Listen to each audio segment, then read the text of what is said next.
22XA6 చిత్ర బృందం ఈ చిత్రంలో దీపికా పదుకొనే పాత్రను అధికారికంగా ధృవీకరించింది. ఈరోజు నిర్మాణ సంస్థ సన్ పిక్చర్స్, దీపిక ప్రత్యేక సూట్లో అట్లీ దర్శకత్వంలో స్టూడియోలో షూటింగ్ చేస్తున్న వీడియోను విడుదల చేసింది.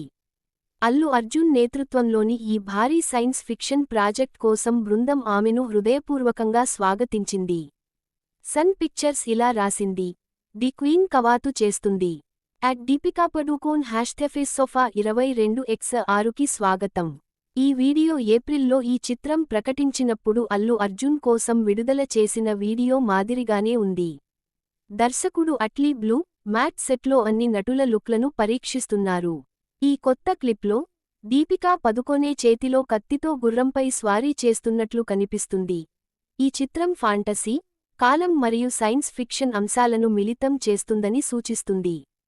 సమాంతర విశ్వాలలో సెట్ చేయబడిన కథగా ప్రచారం చేయబడిన అట్లీ ఈ చిత్రాన్ని భారీ బడ్జెట్తో భారీ స్థాయిలో నిర్మిస్తున్నారు. అల్లు అర్జున్ ద్విపాత్రాభినయం చేయనున్న ఈ చిత్రంలో 3 నుండి 5 ప్రధాన మహిళా పాత్రలు ఉంటాయి. ఈరోజు ఈ ప్రాజెక్ట్ యొక్క కీలకమైన ముఖాలలో ఒకరిగా దీపికా పదుకొనే లుక్ మరియు పేరును బృందం ఆవిష్కరించింది. రాబోయే రోజుల్లో మృణాల్ ఠాకూర్ మరియు జాన్వీ కపూర్ వంటి ఇతర ప్రధాన నటీమణులను అధికారికంగా ప్రకటించే అవకాశం ఉంది. ఈ చిత్రంలో ముఖ్యమైన పాత్రల కోసం 2 నటీమణులను ఇప్పటికే ఖరారు చేసినట్లు సమాచారం.